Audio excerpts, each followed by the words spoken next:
ខ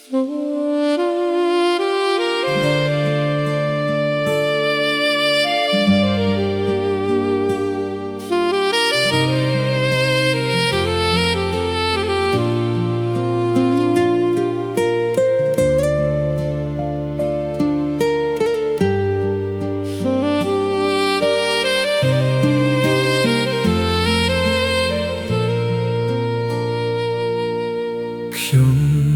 ដឹងច្បាស់ថាគ្រប់យ៉ាងហួសហេតុមកដេកឡើយចិត្តនៅតែគិតគ្រប់ពេលឃើញមុខអូនបងតែងតែលួចនឹក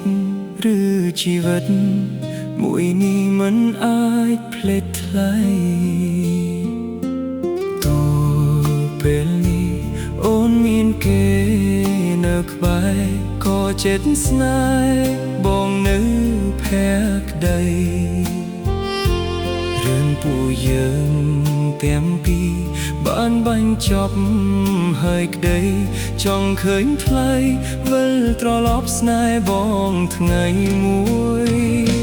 ខ្ញុំមិនគួរនៅស្រឡាញ់គេដល់ឆ្នាំនឹងទាំងបានដឹងថាគេមិនបកក្រោយ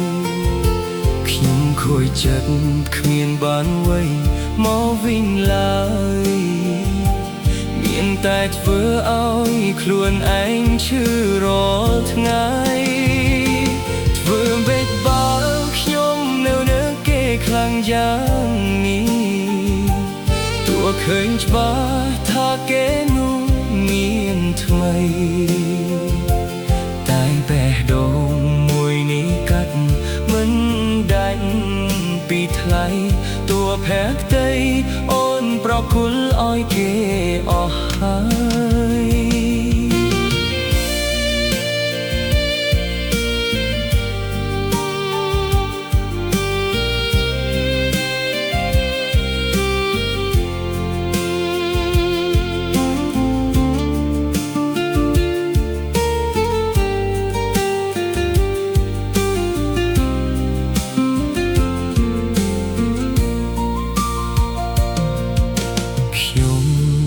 ដឹងច្បាស់ថាគ្រប់យ៉ាងហួសហេតុមកដេកឡើយចិត្តនៅតែគិតគ្រប់ពេលឃើញមុខអូនបងតែងតែលួចនឹកឬជីវិតមួយនេះមិនអាចភ្លេចថ្លៃទោះពេលនេះអូនមានគេនៅក្បែរក៏ចិត្តស្នេហ៍បងនៅភក្តីរឿងពួកយើងទាំងពីរបានបាញ់ចប់ហើយក្តីចង់ឃើញថ្លៃវិលត្រឡប់ស្នេហ៍បងថ្ងៃមួយ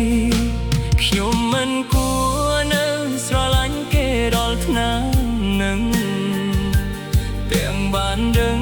ថាគេមិនខូចចិត្តគ្មានបានអ្វីមកវិញឡើយមានតែធ្វើឲ្យខ្លួនឯងឈឺរាល់ថ្ងៃធ្វើនេះបើខ្ញុំនៅនឹកគេខ្លាំងយ៉ាងនេះទោះឃើញច្បាស់ថាគេនោះមានថ្មីតែបេះដូងមួយនេះកាត់មិនដាច់ពីថ្លៃតួភក្តីអូនប្រគល់ឲ្យគេអស់